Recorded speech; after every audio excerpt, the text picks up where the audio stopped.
Hola, hola, hola, hola. Buenos días, buenas tardes, buenas noches, bienvenidos, bienvenidas un miércoles más, una sesión más de nuestro queridísimo club de lectura asimétrico. A ver quién anda por aquí esta tarde, a ver quién me va diciendo Instagram que se une. Veo ya preparadísimo a Iñaki, fenomenal, veo a Caín, veo a Eduardo Delgado Orusco, un abrazo muy fuerte. Te debo un mensaje, Eduardo, por cierto. Ángela Monge, bienvenidos. Med Estudio también. Bueno, bienvenidos, bienvenidas todos, todas. Me alegra muchísimo veros aquí un miércoles más para disfrutar de este club, de esta sesión. Hoy venimos a hablar de este libro, Performance en el museo como performance.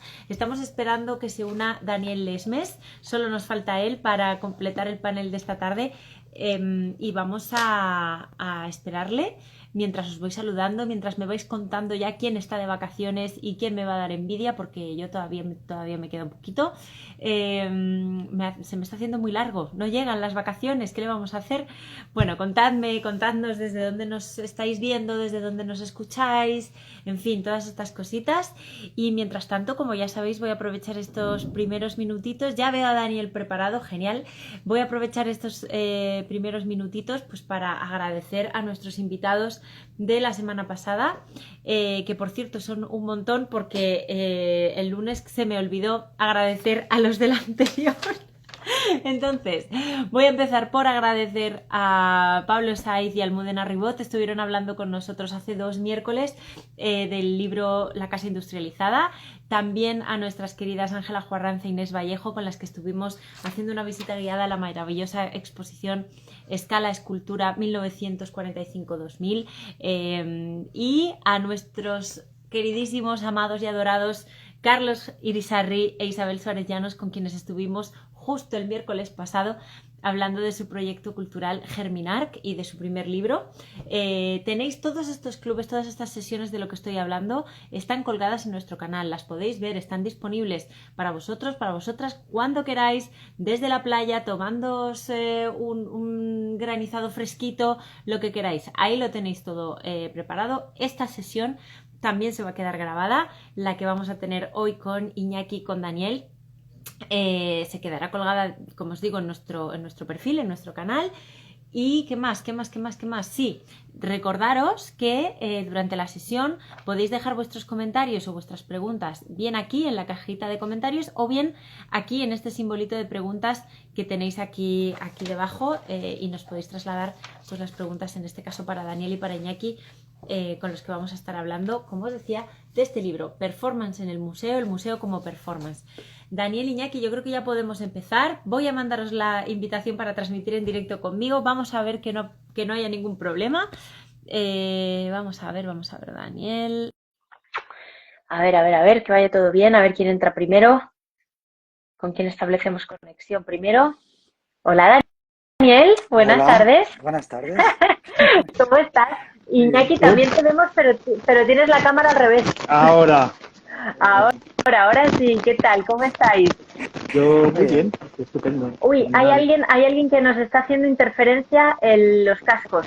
No sé quién es. A ver, Iñaki, prueba. Sí, sí, eres tú. Soy yo.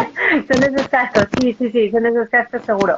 ¿Tienes otros? ¿Puedes cambiarlos? ¿Puedes Sí, intentar espera que voy cambiarlos? a por unos que son Venga, intercambiables. vamos allá. Daniel, mientras tanto, a Iñaki le mando a por los cascos, y a ti te pido, porfa, que si puedes subir un poquito, si puedes subirte para estar ahí arriba y que no te corten los comentarios. Genial. Fenomenal. ¿Cómo estás, Daniel? ¿Todo bien? Muy bien, aquí con las dificultades técnicas, así, haciendo torre. ¿Así te Haciendo parece? torre. Bueno, no pasa nada. Pues está perfecto. Ahora sí, Sí, porque justo los comentarios te quedan debajo de la barbilla, así que perfecto. bueno, Y te pueden o ver y te incluso pueden escuchar. puedo hacerlo un poquito más alto.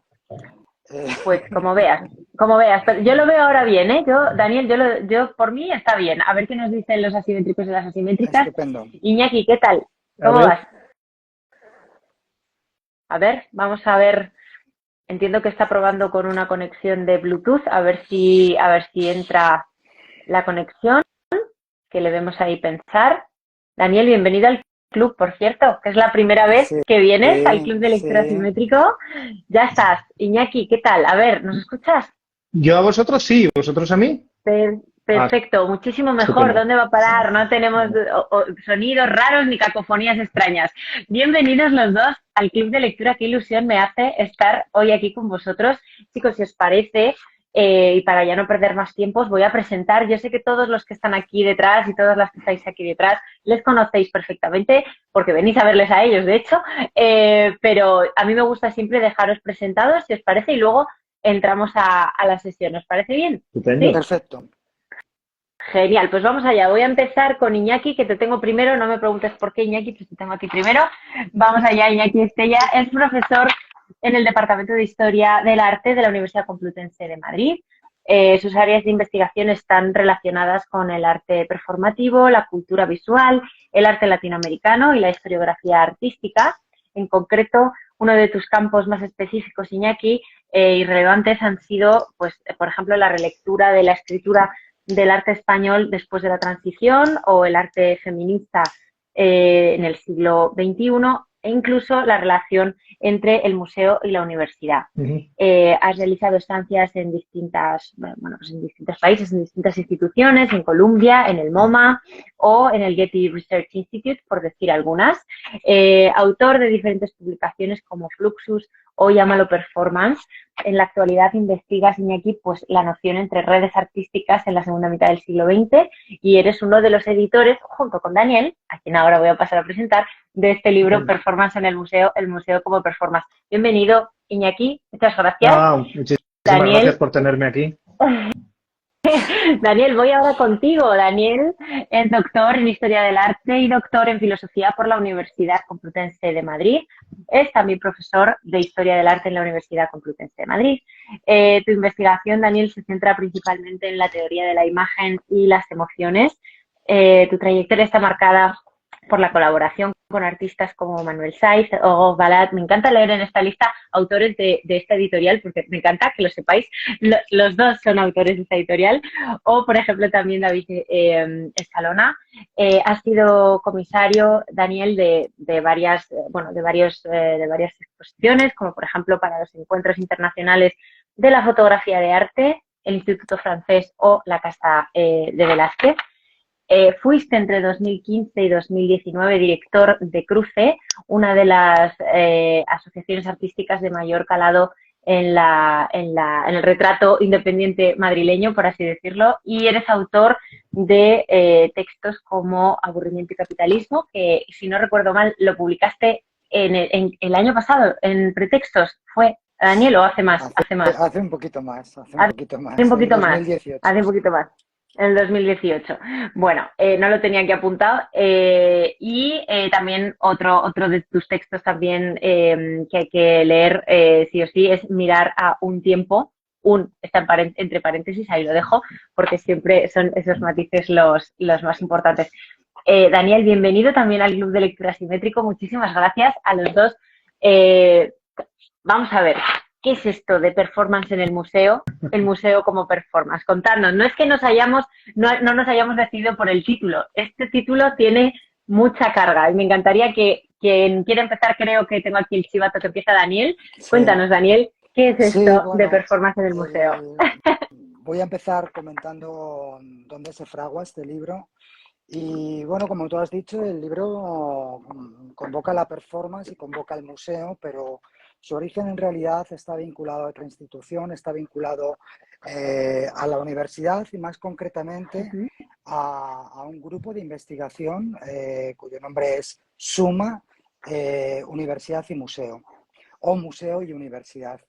Yo no sé si los museos y las universidades se quieren sumar, si al museo le interesa sumarse a la universidad o a la universidad le interesa sumarse al museo. Lo que tengo claro es que estas dos instituciones tienen una deriva actual bastante distinta y tienen una recepción pues muy diferente. Fíjate, a principios de los años 60, un jovencísimo sociólogo, Pierre Bourdieu, ya anunciaba que se estaba estableciendo en Europa un nuevo sistema de museos que reivindicaba un papel fundamental en la educación y la cultura, y la verdad es que no le faltaban motivos, pues hacía solamente unos años en la UNESCO, en agosto del 58, se había reivindicado ese papel de los museos.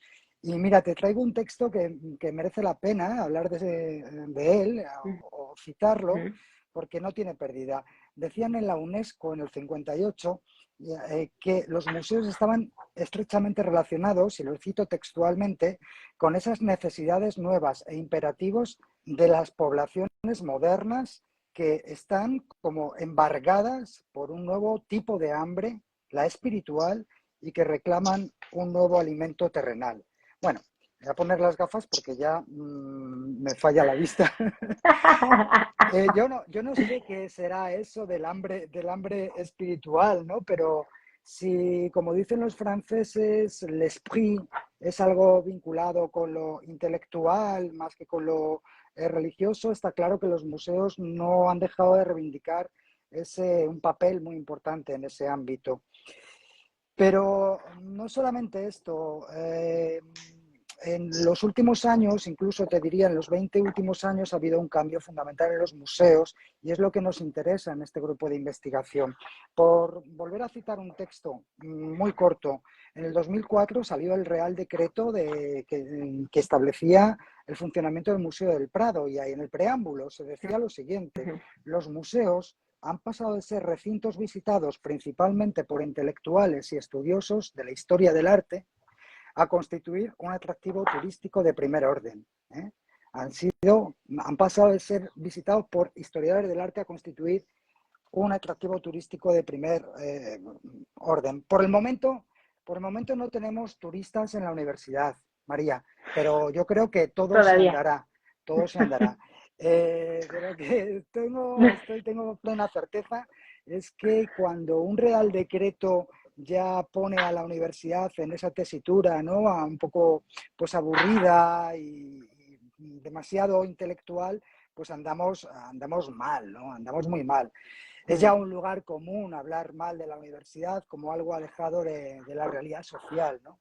Sin embargo, desde el grupo Suma, que dirige Matteo Mancini y Rocío Robles, somos conscientes de esta separación, esta dislocación entre sociedad y universidad, y lo que tratamos de hacer es trabajar y publicar, por ejemplo, en este caso con vosotros, con Asimétricas, y establecer vínculos, ¿no? Porque nos parece importante, sobre todo, ofrecer desde la universidad, a través de vosotros, las editoriales, yo diría una especie de temporalidad más pausada, ¿no?, más reflexiva. Claro, que la palabra reflexión tampoco tiene buena fama, ¿no? Ya solamente nos queda la jornada de reflexión, porque aparte de esa jornada creo que a la gente no le va, ni en esa jornada tampoco creo que le gusta mucho reflexionar. Sin embargo, creo que cuando todo va muy rápido en la universidad podemos darnos o tomarnos un tiempo que no es exactamente más lento. Yo diría que goza digamos, de una posibilidad de profundidad más extensa, y que a nosotros, bueno, nos gusta comparar con la profundidad de la lectura, ¿no? Entonces, por eso también pensamos en ir publicando, en este caso con vosotros, los trabajos que vamos haciendo. En este caso, el grupo Suma, en el año 21, organizó un seminario justamente sobre arte y performance. Lo organizamos Iñaki y yo, aunque he de confesar que has hecho bien en presentar primero a Iñaki, porque la idea fue de Iñaki. Entonces, bueno, él está detrás de esta historia, de esta aventura, y nos va a hablar, claro, del propio seminario. Solamente una última remarca, y Iñaki nos va a introducir al seminario. Cuando se hace un seminario en la universidad, caben dos posibilidades. Una, que los participantes nos den sus textos, los textos que han trabajado para ese seminario, y como tales se publiquen. O dos, que los participantes mediten, piensen lo que ha ocurrido en el seminario, y luego, pasado un tiempo, este es el tiempo que decía antes de la universidad, publiquen. Y este es el caso de este libro, ¿no? Es un libro muy meditado. En fin, Iñaki, tú eres el adecuado para hablarnos del Nada, seminario. eres muy amable, Daniel, por tus palabras y por la presentación del grupo de investigación. Bueno, antes de nada, también habría que decir que es un grupo, como ha comentado antes Daniel, cuyos directores son Mateo Mancini y Rocío Robles, que son también profesores del Departamento de Historia del Arte de la Universidad Complutense de Madrid. Bueno, que ha sido también un grupo que fue iniciado por Javier Arnaldo, que bueno, es profesor, pero ahora mismo está desarrollando labores específicas en el Museo del Prado, ¿no? La historia del arte es una disciplina particular, es una disciplina, a mí me gusta decir que es una disciplina muy indisciplinada, tiene muchos padres, tiene muchas madres también, ¿no? Bueno, tiene varias instituciones que la cobijan, varias instituciones que la desarrollan. Una de ellas sería, sin lugar a dudas, la universidad, que es desde donde estamos básicamente hablando Daniel y yo, ¿no? Como has comentado, María, en la presentación, pues Daniel ha trabajado mucho con Cruce, yo también he realizado muchas exposiciones en diversos lugares. En cualquier caso, la otra pata sería el museo, ¿no? Y esto es muy particular porque un poco como dejaba ver Daniel en su introducción, bueno, pues son instituciones, ¿no? que dialogan, ¿no? Que deberían dialogar mucho más, ¿no? Pero que están sometidas a presiones sociales, políticas, económicas y de muy diverso tipo, ¿no? Que hasta cierto punto complican un poco ese diálogo que se debe establecer, ¿no? Como decía Daniel, el libro, bueno, tiene su origen un poco pues en las conversaciones que uno puede establecer con sus compañeros cuando va a trabajar, ¿no? En alguna que otra ocasión, pues hablando con Daniel, planteábamos, bueno, pues todas las problemáticas que suponía justamente en un grupo de investigación como este en el que estamos, que habla de la universidad y habla del museo, con ese nombre tan particular que es Suma, ¿no? Con esa idea de sumar inercias, ¿no? Y pensábamos, ¿no? Que justamente, bueno, pues la introducción de la performance en el museo había supuesto había introducido toda una serie de problemáticas, ¿no? Que eran interesantes de conservar desde una perspectiva museológica, ¿no? Los museos son esos lugares de la memoria, por decirlo de una forma así muy clara, ¿no? Pero dentro de estos lugares de la memoria son también lugares que atesoran, son lugares que coleccionan, son lugares, ¿no? que intervienen, ¿no? en el intercambio de esta mercancía tan rara que es la obra de arte, ¿no? La obra de arte, la documentación, etcétera, etcétera, etcétera, ¿no? La obra de arte y al fin y al cabo, bueno, pues tenemos un museo como es el Reina Sofía, que tiene probablemente una de las obras de arte como es el Guernica, ¿no? más importantes de la segunda mitad del siglo XX y que además tiene una función prácticamente estructural en la construcción de la democracia española directamente, ¿no?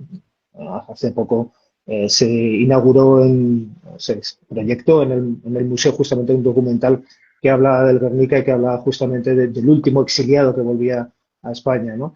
Bueno, ¿qué es lo que ocurre? Que era un poco el planteamiento que teníamos Daniel y yo, cuando justamente lo que se introduce en el museo no es tanto la materialidad, sino actos que se desvanecen, que desaparecen, actos que solamente podemos acceder a ellos en muchas ocasiones cuando los percibimos directamente y si no los percibimos directamente, qué es lo que ocurre cuando los vemos a través de una película o a través de un vídeo o a través de una fotografía o ya en muchos otros casos y en el contexto español esto es bastante interesante, ¿no? Cuando ya ni siquiera conservamos ni fotografías ni documentos audiovisuales, sino es la propia memoria de los participantes o de los asistentes lo que nos da acceso a ese hecho original, ¿no?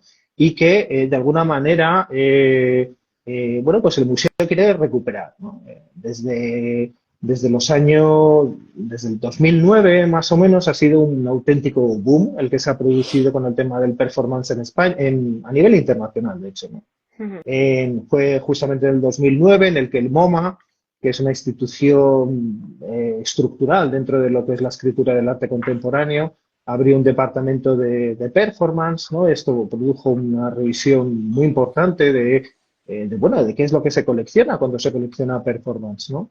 Ha habido otros modelos de integración del performance en el museo. La Modern Tate, por ejemplo, ha tenido varios proyectos de investigación en el que ha intentado averiguar cuáles son las coordenadas específicas en las que se tiene que tratar el performance dentro del museo, ¿no? Pero bueno, ha sido un auténtico boom. También se tiene que tener en cuenta que existen otros modelos. Está el modelo de la Bienal, por ejemplo, hay una Bienal en Estados Unidos que se llama Performa, que es bastante importante. Hay otros modelos que es el de la convocatoria puntual, ¿no? El del festival, por decirlo de otra manera, ¿no? Pero sobre todo a nosotros lo que nos interesa es que está habiendo un proceso de recuperación a nivel histórico muy, muy importante, ¿no? Y en este papel y en este proceso el museo tiene un papel protagonista, ¿no? Y un poco era lo que nos planteábamos, ¿no? Ver cuáles eran las líneas por las que podía ir el debate, ¿no? Y para lo cual pues, invitamos a una serie de personas. eh, Algunos de ellos finalmente han publicado en el libro, otros por diversas razones, por diversos compromisos adquiridos, pues no lo han hecho, ¿no? Pero en cualquier caso, el resultado es un poco lo que es el libro, que yo creo que es un acercamiento es un acercamiento muy polifónico, desde posturas muy diferentes, ¿no? Con bagajes también particulares, ¿no? Pero que sobre todo lo que hacen es intentar reflexionar sobre, bueno, pues básicamente todo lo que hemos estado diciendo, o lo que he estado diciendo hasta hace nada, ¿no? Ujú. Yo, de todas bueno, primero, gracias a los dos por esta introducción, Nada. ¿no? Que nos habéis hecho tan completa, tan compleja. Este es un libro colectivo, pero también que viene de un grupo colectivo. Quiero decir que al final es un trabajo en equipo que viene ¿no? decantándose desde hace mucho tiempo y estamos encantados de poder hablar hoy de él y de tenerlo en el catálogo asimétrico. Eso que vaya por delante, por supuesto. Pero ya que os tengo aquí a los dos, y después de estas dos introducciones, antes de que nos metamos en la faena, por así decirlo, ¿no? del propio libro, de la propia estructura, me gustaría que nos contarais un poco por qué la performance, o sea, quiero decir, por qué ha sido o cómo o qué ha detonado en vosotros, cómo lo habéis visto vosotros, para que este sea el tema, porque hay otras, digamos, otras artes ¿no? efímeras, por así decirlo, pero es la performance la que habéis elegido, por así decirlo, ¿no? Entonces, sí me gustaría saber un poco cómo habéis pensado o cómo pensasteis en ese momento, ¿no? De decir, vamos a hacer un seminario sobre la performance. ¿Qué fue o sea, cuál fue vuestra motivación, por Ujú, así decirlo, ¿no? Para elegir ujú. esa expresión artística performativa. No sé si Daniel está por ahí o...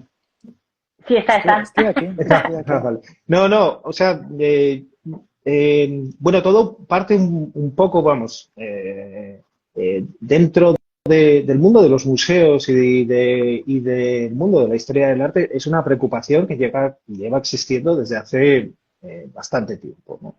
Eh, eh, como os estaba contando, vamos, en 2009 se abre este departamento en el MoMA, ¿no? Pero Reina Sofía, pues también hay un departamento de artes intermedias y performativas, ¿no? Y sobre todo hay MACBA, por ejemplo, hizo, pues justamente en mitad de la pandemia, en plena pandemia, lo que es bastante ilustrativo, ¿no? Una importante exposición sobre lo que son las artes performativas en la España de los 90, ¿no? Que fue una exposición comisariada por el director de la institución en aquel momento, que era Fernando Remblit.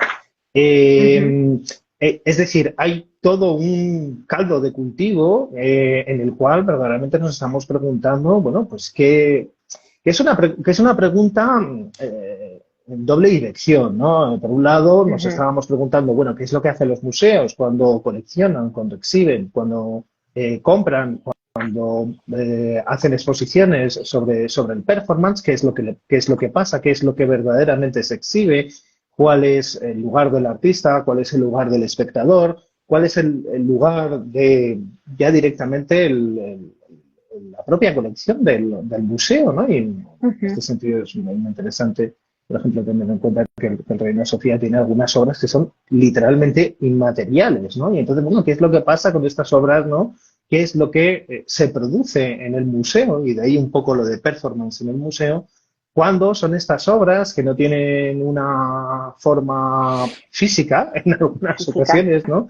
¿Qué es lo que pasa cuando se introducen en el museo, ¿no? El museo, y es un poco de donde parte mi particular contribución al libro, es una entidad increíblemente voluble, es muy plástica. En un museo cabe prácticamente de todo. Pero desde el punto de vista del Museo de Arte Contemporáneo siempre ha habido una especial fijación en la conservación del objeto, ¿no? El objeto es importante y claro, en los últimos años también se ha producido un proceso por el cual la obra de arte se ha llegado a convertir hasta cierto punto en una entidad que habla de tú a tú con la documentación, ¿no? Los documentos en sí mismos han sido muy importantes desde el punto de vista del coleccionismo contemporáneo, se han vendido, se han comprado archivos de todo tipo, forma y color.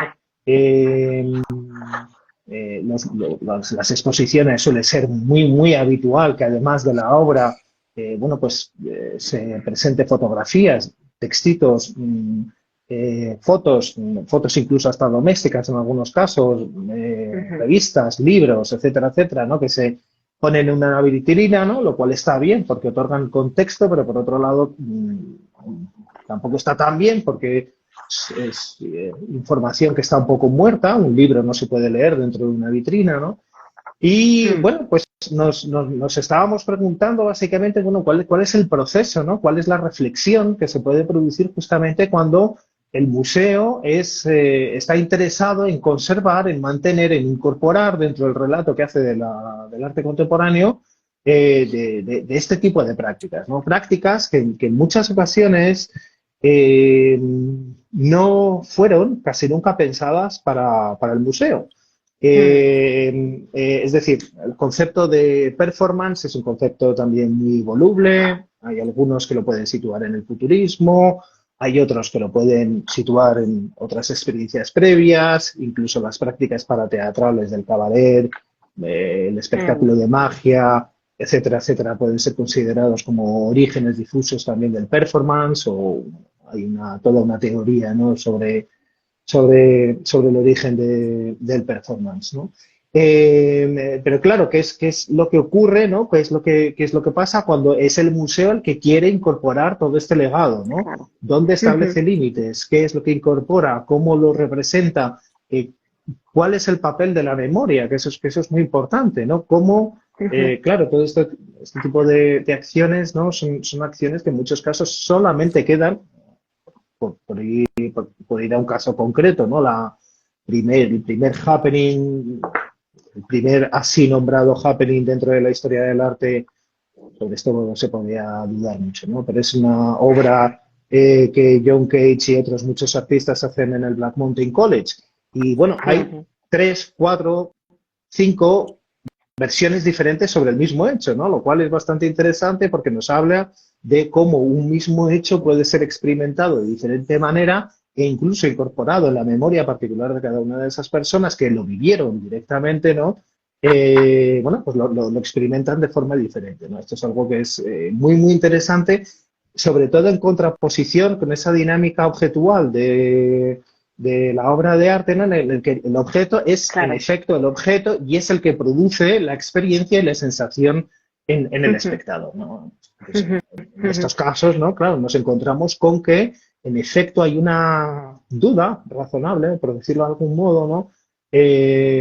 Con este tipo de objetos, ¿no? Que ni siquiera son objetos, que igual ni siquiera sabemos exactamente cómo fueron, y es más, es probable que sean imposibles de reconstruir tal y como sucedieron en su original momento, porque verdaderamente esa concepción de lo original es también algo sobre lo que se puede dudar, ¿no? Entonces, claro, Ujú, Todo esto en un contexto como es el del museo, claro, nos produce una serie de preguntas, cuestionamientos, formas de acercarse a este proceso, bueno, pues que nos parecía verdaderamente interesante y yo creo que el congreso fue, bueno, el congreso, el seminario fue verdaderamente muy interesante. La verdad es que fue muy, muy interesante. Se pusieron encima de la mesa problemas que tienen que ver con el museo, que tienen que ver también con la relación entre el museo y el archivo, que tienen que ver con el ujú, coleccionismo, con la biblioteca, con el teatro y con toda una serie de cuestiones, ¿no? Que nos da la sensación que actualizaba mucho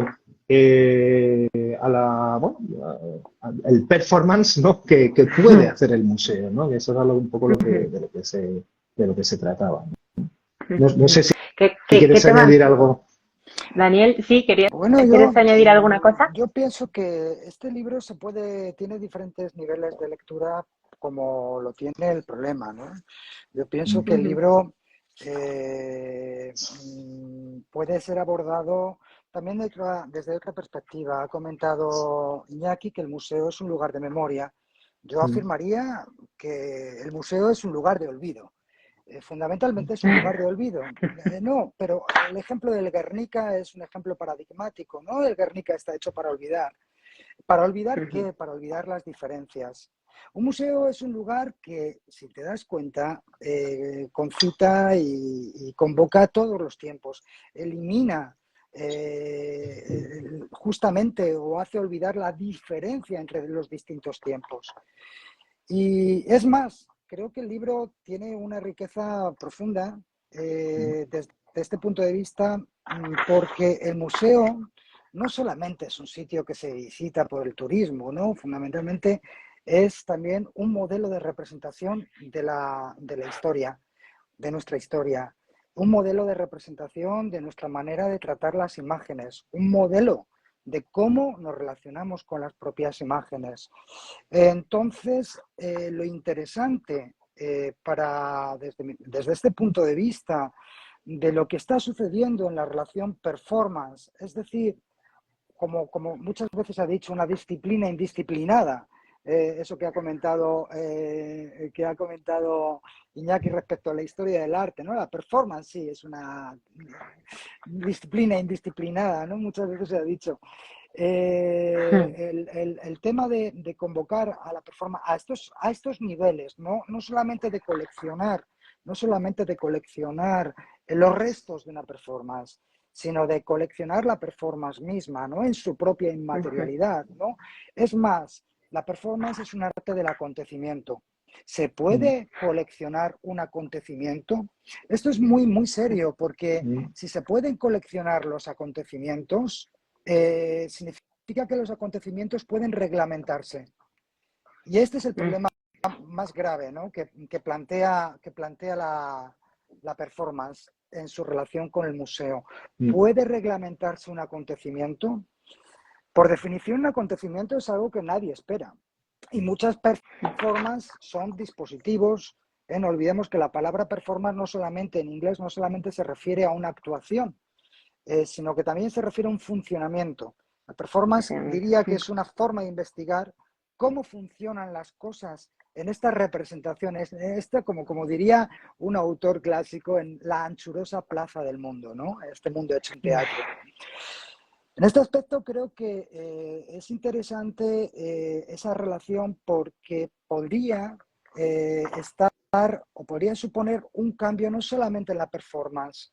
Y frente a ese cambio, ya lo adelanto, hemos podido contar tanto en el seminario como en el libro con un artista que fue uno de mm. los protagonistas de la performance en los años 90 y sigue todavía en activo, Fernando Baena.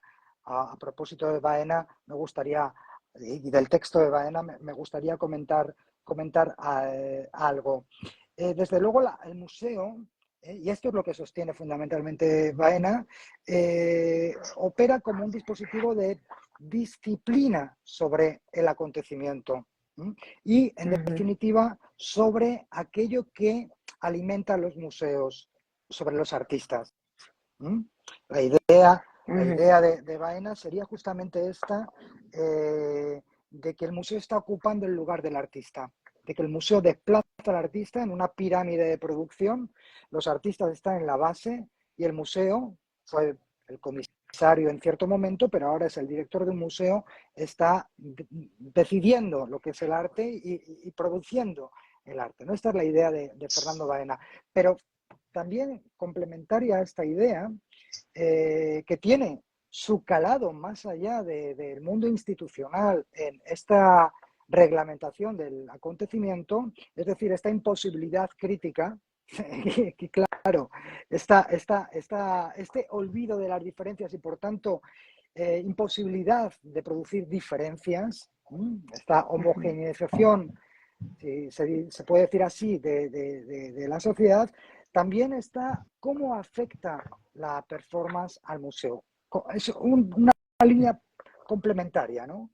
Es una línea complementaria. Creo que ahí se puede percibir eso que decía Boris Groys, de que la performance ha supuesto una paulatina teatralización del museo, ¿no? Y esto es muy interesante porque la teatralización, el teatro, es el paradigma de concepción de la historia en el momento en que se estaban gestando la idea de los museos, en el momento en que nacía la idea de un museo. Hablo del siglo XVII, el paradigma de representación histórica no era la línea temporal actual de un museo, sino que era la escena, ¿eh? Y la escena es la propia de un acontecimiento, aquello que surge, aquello que aparece. Si se está teatralizando el museo, si esa sería una línea, podríamos leerlo como que nuestro concepto de historia está cambiando. En este punto, yo siempre convoco a una frase de Hölderlin que decía que allá donde hay peligro también crece lo que nos salva. Por tanto, este libro no solamente es una descripción de una situación, sino que este libro es operativo.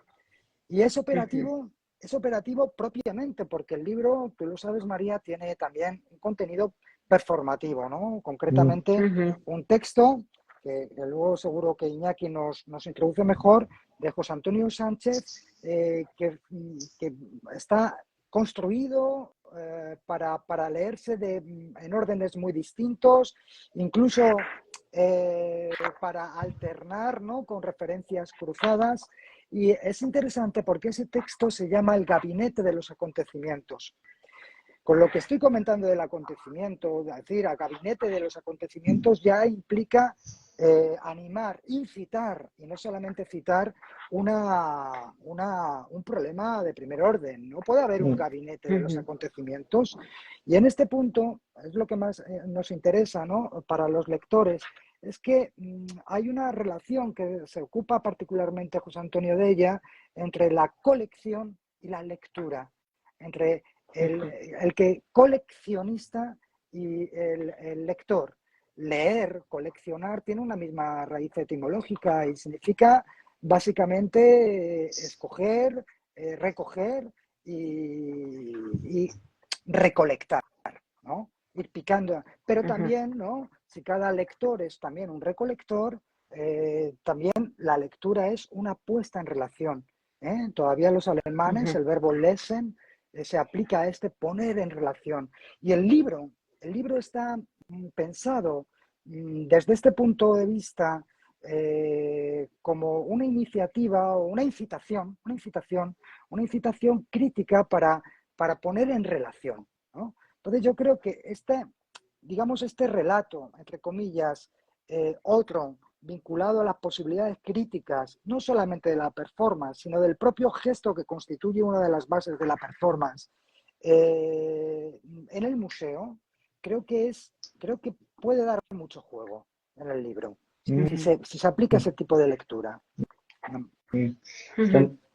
Perdona que te interrumpa, Daniel, que estamos viendo que Nat Rivière se está pasando por aquí, que es una de las autoras también de uno de los artículos. Hola, Enar. Hola, Enar, que además nos ha regalado un artículo precioso que habla de los textos performativos, ¿no? Que es justamente una de las variables que, bueno, Enar es una especialista en el mundo de Fluxus y en el mundo de Zag, y bueno, dentro de este contexto suele ser habitual encontrarse muchos textos, un poco dentro de la deriva del conceptual, ¿no? Que implican acciones que se pueden realizar, ¿no? Entonces, claro, son, este formato, ¿no? Es un formato muy curioso, ¿no? Porque en muchas ocasiones los textos indican acciones que se pueden hacer, que en otras ocasiones no se pueden hacer, y porque son irrealizables. En otras ocasiones son textos que aluden a cosas que ya se han hecho, pero al mismo tiempo son particulares, porque al mismo tiempo que se anuncian, o sea, al mismo tiempo que son hechos que se anuncian del pasado, se anuncian como algo a donde podrías ir, ¿no? A verlo, ¿no? Una cosa muy particular, ¿no? Y otros incluso, el propio acto de la lectura implica un tipo de realización por parte del lector, ¿no? Entonces, en fin, es un texto muy interesante porque todas estas paradojas son abordadas, ¿no? Y bueno, entonces, ¿cuál es la relación con el museo, no? Enar también ha trabajado muchísimo y, de hecho, ha editado en la revista de la universidad un número completo sobre el tema del archivo, que es otro tema que está relacionado con el museo. Al fin y al cabo, el museo también es un archivo, pero el archivo tiene unas connotaciones diferentes de las del museo. El museo está concentrado en mantener, tiene esta definición característica, ¿no? DICOM, etcétera, etcétera, pero al mismo tiempo un archivo es un lugar que guarda las cosas, que no las exhibe, que tienes que ir tú a buscarlas, ¿no? Y entonces, en su texto, sobre todo, ella lo que propone es una relación entre el archivo, el museo y el texto, ¿no? En el cual, en efecto, en muchas ocasiones los museos intentan exhibir, y yo en mi caso particular además me las he visto y me las he deseado cuando he intentado hacer exposiciones de tipo performativo, ¿no? Porque, claro, eh, se puede contar con gente, se puede contar con público no especializado, con público que no sea el artista, ¿no? Pero al mismo tiempo este público puede hacer las obras o cómo las hace. Y bueno, al fin y al cabo, Enar lo que proponía era una vuelta desde el archivo hasta el museo, pero también desde el museo hasta el archivo, ¿no? Con la intención, ¿no? De ampliar justamente las posibilidades de realización de muchos de estos textos, ¿no? En muchas ocasiones que son textos que, en fin, que uno se acuerda de ellos, que uno de repente, estoy pensando en una obra, por ejemplo, de los Fluxus, ¿no? Que consistía en hacer una ensalada. En muchas ocasiones estás en tu casa haciendo una ensalada y de repente te ves envuelto en la realización de una proposition number two, ¿no? De un artista Fluxus que no deja de ser interesante, ¿no? Entonces, claro, son la apertura del museo al performance implica una proliferación de variaciones, diversidades, de connotaciones que en muchas ocasiones también son problemáticas. Es decir, no sé, por ejemplo, estoy pensando me acuerdo que en el seminario, yo creo que, no sé si todos, pero prácticamente todos aludimos a las famosas exposiciones de Marina Abramovich, ¿no? The Artist is Present o Seven Easy Pieces, ¿no? Que son exposiciones que verdaderamente marcaron un antes y un después, consistían en The Artist is Present en que el artista simplemente se exhibía, ¿no? Y durante no sé cuántas horas al día pues la gente podía ir a verla y entonces hacía unas colas tremendas. Hay muchas veces cuando veo esa obra después de estar esperando 3, 4 horas para sentarte delante de un artista famosa, ya hoy en día famosa, ¿no?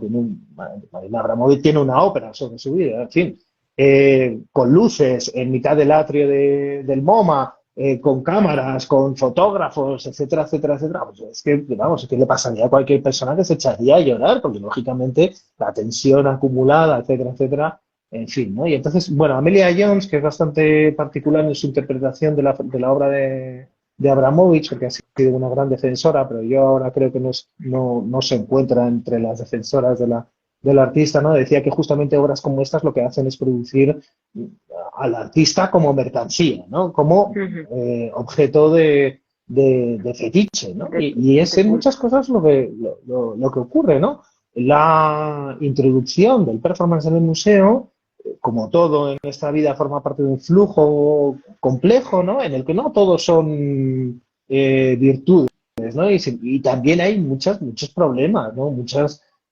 Ya directamente la participación del espectador, que en muchas ocasiones se ha convertido como una especie de teleología del arte contemporáneo. Bueno, pues el espectador tiene que trabajar también en muchas de estas acciones, ¿no? Y entonces es un poco problemático, ¿no? Estamos trabajando, cuando estamos descansando también estamos trabajando, porque tenemos los relojes que envían datos y al fin y al cabo nuestro BIOS está produciendo y está haciendo cosas y está enviando datos, ¿no? Estamos todo el rato produciendo, ¿no? Y cuando vas a una exposición de repente te ponen a hacer algo, ¿no? Que a lo mejor no te apetece hacer, en fin, no sé. Entonces esto supone, bueno, pues una serie de problemáticas que tienen que ver con el mundo en el que vivimos, en el cual, bueno, pues vivimos completamente en línea, estamos produciendo constantemente y fíjate que estamos a, ¿qué día es hoy? A 5 de julio Hoy es 5 de julio. presentando el libro, ¿no? En fin, estas Sí, cosas, ¿no? es que la complejidad ¿no? de la performance también, Daniel, ¿no? Lo apuntabas tú porque, en cuanto a la palabra acontecimiento, ¿no? El acontecimiento que no deja de ser la vida, que nos pasa, ¿no? Es compleja. Y algo que está preparado para acontecer, eh, claro, tiene complejidad desde el momento de su creación en la cabeza del artista hasta el momento de la acción, cuando tiene que interactuar, como decías, ¿no, Iñaki? En público especializado, no especializado.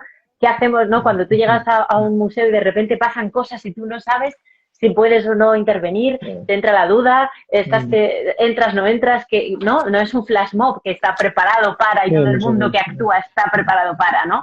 Sino que es algo que puede ocurrirte ¿no? Y esto estaba ahora pensándolo, ¿no? Yo recuerdo, obviamente, la primera vez que vi la obra de Marina Abramovic a la que te estás refiriendo, la vi en un vídeo de YouTube. Claro. Obviamente me emocionó y me interpeló de una manera determinada, pero quizás si yo hubiera estado allí físicamente haciendo la cola y viéndola a ella enfrente, sentándome encima, o sea, delante de ella en la mesa, no tendría nada que ver mi experiencia con lo que yo he visto, ¿no? Entonces, sí, se puede reproducir, se puede registrar, pero es cierto que la impresión o la sensación o la interpelación artística no tiene nada que ver. Son cosas distintas, ¿no? Bueno, sí, eso es muy interesante, si me permites, Daniel, porque claro, ese tipo de reacción es una reacción característica del museo.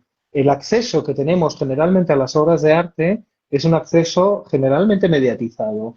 El número de obras que vemos a través de fotografía, de reproducción, es innumerable y en una proporción mucho mayor a la que verdaderamente podemos acceder in situ, ¿no? Y estoy convencido de que no estoy diciendo algo extraño cuando os comento que seguramente a muchos de vosotros y de vosotras os ha pasado en alguna que otra ocasión de repente encontrarse con una obra directa y decir, ay, pues yo creía que era más grande o más pequeñita, o fíjate, se le ven los ojos de esta forma o lo otro, ¿no?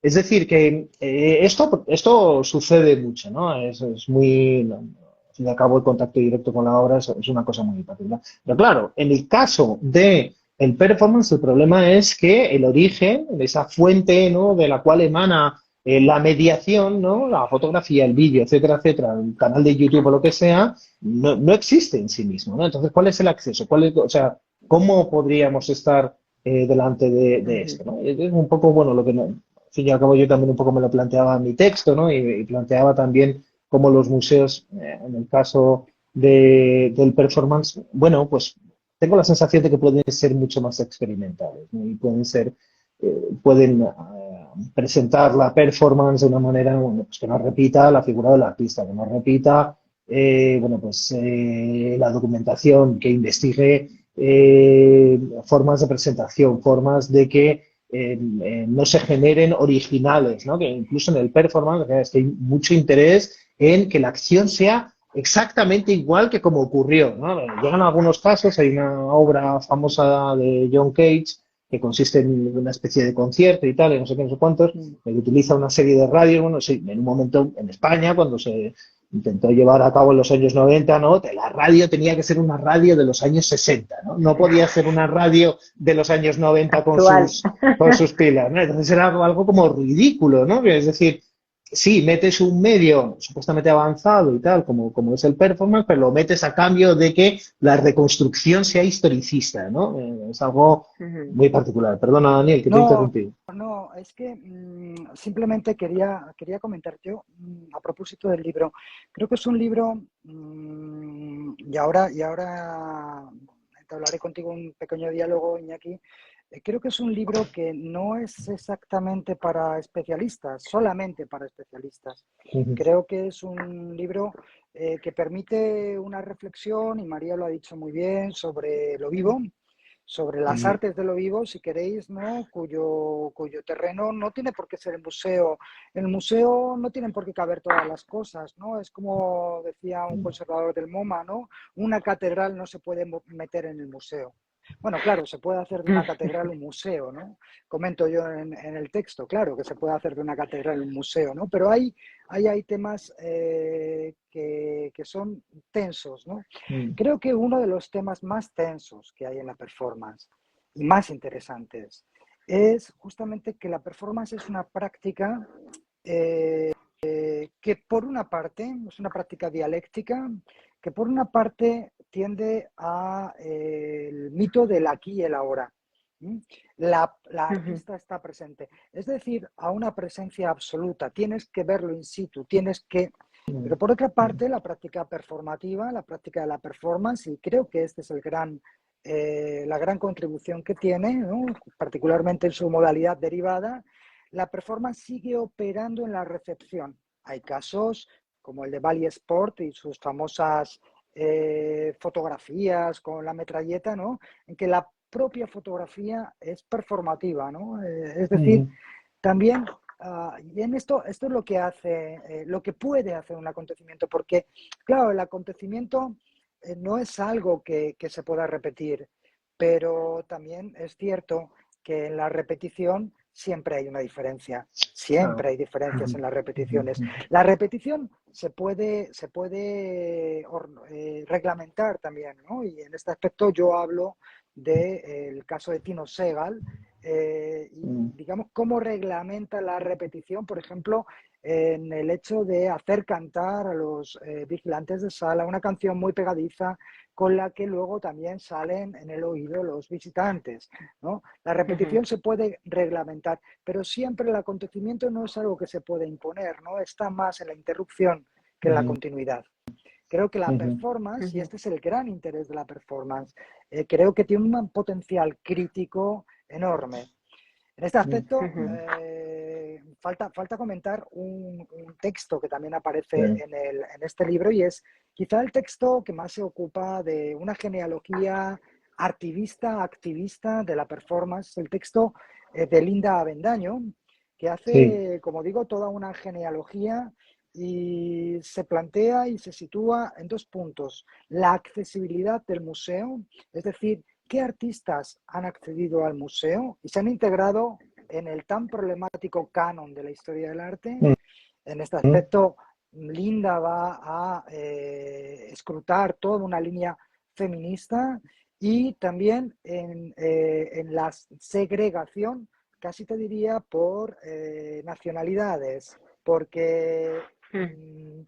eh, qué preferencias ha habido o qué relatos ha habido predominantes en relación con el acceso a los museos. Para estos casos, Linda encuentra una figura fascinante, ¿no? Que es la de Ana Mendieta, la de Ana Mendieta. Y a partir de ahí nos introduce en todo un escenario, una escena, que tiene que ver con la incidencia en las protestas sociales de la performance, esa sociabilización de la performance, ¿m? Siempre diferente en cada sitio, aunque incluso se repitan los mismos formatos. ¿M? Ujú. Eso es también tiene un punto interesante en este libro. Desde luego, yo no querría, chicos, fijaros que son -5 ya, ¿eh? O sea, no os lo vais a Ya, creer, ya. pero se nos ha pasado la hora volando. Tranquilos, que vamos, no quiero yo que nos dejemos nada en el tintero y me gustaría que habláramos un pelín más de esa performance que está incorporada, ese texto Sí, performativo que está incorporado en el libro. sí, sí. O sea, no quiero que nos lo dejemos ahí en el tintero, ¿no? Sí, sí, Iñaki, yo creo que sí. ahí también sería bonito contarlo. Cuéntanos un Sí, sí. poquito esto. Nada, es un texto de José Antonio Sánchez. José Antonio Sánchez es una auténtica referencia dentro del mundo de los estudios de performance, de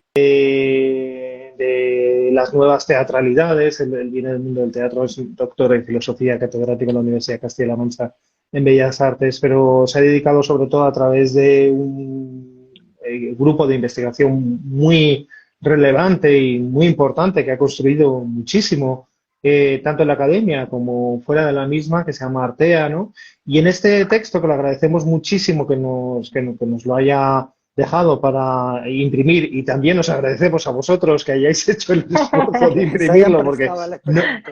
Sí. no es fácil, porque es un texto que se intercala en diferentes partes del libro, ¿no? Y entonces, como si fuera una especie de virus, ¿no? Pues va infectando las diferentes lecturas, ¿no? Un texto que además se propone con el orden que básicamente quiera leerlo el lector, perdón, pero es un texto que es verdaderamente apasionante, sobre todo porque yo creo que la perspectiva que José Antonio le imprime al asunto es una perspectiva muy particular, muy cruzada por los estudios de performance, lógicamente, pero al mismo tiempo también cruzada por aportaciones desde el mundo de la literatura, desde el mundo del teatro, desde el mundo incluso de la ciencia ficción, porque en esto del performance, si antes estabas hablando de Value Export, ¿no? También hay mucho de ficción, ¿no? Claro, Y también, en fin, hay mucho de producción de realidad, ¿no? Que es un poco de lo que claro, estamos hablando claro. en realidad, ¿no? Habla de la propiedad, de la apropiación,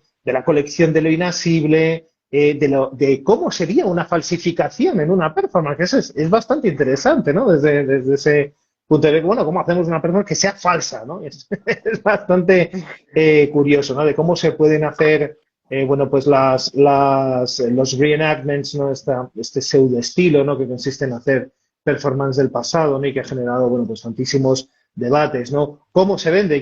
El caso, además del que habla, es el caso de la Ribot, y hay que decir, y esto es interesante y sobre todo tenerlo en cuenta, ¿no? Que la Ribot es esencial y germinal en lo que es la proposición de obras de performance para vender, ¿no? Que además lo hizo la primera vez, Tino Segal de alguna manera lo replica, porque además en ese Tino Segal tiene formación dancística, ¿no? Y trabajaba justamente con la Ribot. La Ribot no lo vende a cualquier persona, sino que se lo lega a lo que ella llama ángeles, ¿no? Que son personas que la apoyan, personas con las que tienen un contacto directo, ¿no? Y además son obras, ¿no? Que complejizan, ¿no? La propia noción de venta, ¿no? Una obra, la pieza, la número 14, ¿no? En la que ella se pone la señal de se vende, ¿no? Y se comporta de alguna manera como un cuerpo que llega a la extenuación en un momento determinado, ¿no? Entonces eso es muy interesante, ¿no? Ver, bueno, pues en estas transiciones y en este espacio cruzado que es el museo, ¿no? Pues todas estas nociones que vienen del mundo del museo, del coleccionismo, etcétera, etcétera, cómo atraviesan, y en este caso lo que atraviesan es verdaderamente los cuerpos, ¿no? Y las obras, lejos de mantenerse a un margen de esta complicada relación, ¿no? Asumen, ¿no? Y se ponen el cuerpo que se vende, ¿no? Que se vende un cuerpo, ¿no? En fin, no sé, se nos ha pasado la hora. Yo había seleccionado un fragmentito de esta contribución de José Antonio, pero no sé si la podemos leer o... Dale, Iñaki, léela y cerramos, Bueno, porque yo creo que este libro se va a prestar a hacer, si no otra sesión, desde luego una presentación en físico, sí, que no haya tiempo límite y sí. ya hablaremos de esto. Yo creo que sí, Sí, dale, Iñaki, vamos a leerlo. nada, es una parte que sobre todo la he elegido porque yo creo que es muy interesante, sobre todo por el modo de abordaje a este tema, ¿no? Y está hablando de, bueno, cómo a lo largo de la historia ha habido intentos de de pensar, ¿no?, cómo se pueden conservar los movimientos, ¿no?, de cuál es el dispositivo que permita conservar el acontecimiento, ¿no?, decía Daniel, ¿no? Y dice así José Antonio. El escritor argentino Bioy Casares imaginó tal dispositivo de conservación de los acontecimientos en la invención de Morel. Su narrador, el de la invención de Morel, se ve sorprendido por la aparición de personas en distintos lugares de una isla solitaria. Las personas aparecen y desaparecen, se cruzan con él sin aparentemente advertir su presencia. Es una performance, literalmente, ¿no? Fascinado e intrigado, el narrador no comprende el sentido de tales apariciones hasta que descubre en los sótanos el mecanismo que explica la vida de los desconocidos, ¿no? Morel había ideado un dispositivo para registrar y reproducir la vida, para superponer a la realidad material inmutable una realidad virtual pero inmutable, que se repite una y otra vez y que preserva un momento para la eternidad. El narrador, enfurecido contra Morel, pero fascinado por una de las personas supervivientes en la imagen, Postín, decide rehacer la filmación e infiltrarse él mismo en ella a la espera de que otro testigo una sus reproducciones solitarias, ¿no? La verdad es que me parece absolutamente maravilloso porque es una reflexión que va muy pegada al tipo de reflexiones que estábamos vertiendo un poco en el libro, ¿no? Pero con un recurso, con unas referencias que verdaderamente son muy, muy frescas y muy, muy sugerentes, la verdad. Pues Iñaki, muchísimas gracias por haberlo leído. Yo creo que es el broche final perfecto para esta sesión. Yo quiero, si os parece, muy, muy rápido, voy a decir los nombres de todo el equipo que está aquí metido en el libro. Por supuesto, dejáis dicho el equipo de investigación Suma, por supuesto, Mateo Mancini, Iñaki y Daniel, que están con nosotros, José Antonio Sánchez, Ena Rivier, Fernando Baena, Linda Bendaño, y creo que no se me olvida nadie, ¿no? Yo creo que lo tengo todo dicho. Aquí está. Voy a aprovechar a agradecer a nuestro querido Toni Cabré la ilustración de la cubierta, que no se nos pase porque me parece, bueno, siempre necesario, digamos, agradecer al equipo, y en este caso Toni ha sido el responsable de este diseño maravilloso. Y yo creo que no se me olvida nada más. Recordaros a todos y a todas que el libro ya está disponible en librerías, por supuesto en nuestra web, pero por favor, id a las librerías, a que sí, Iñaki, Daniela, que tienen que ir a las librerías directamente a por él. Son nuestras compañeras de viaje en esta aventura editorial y son amigas necesarias, por las que, bueno, necesarias y maravillosas en sí mismas. Así que no dejéis de ir. Iñaki, Daniel, yo creo que esto, insisto, esto se va a merecer una presentación presencial de este libro, ya que sepáis que ya hay propuestas. Ahora os escribo y os cuento. Y no puedo más que agradeceros a los dos haber estado con nosotros esta tarde, compartiendo este libro y este proyecto tan bonito que nos habéis contado. Gracias a los dos, Gracias, de verdad. a vosotros. Nos vemos muy pronto. Venga, muchísimas Cuidaros gracias. muchísimo. Hasta luego, igualmente. Chao. Un beso. Hasta ahora.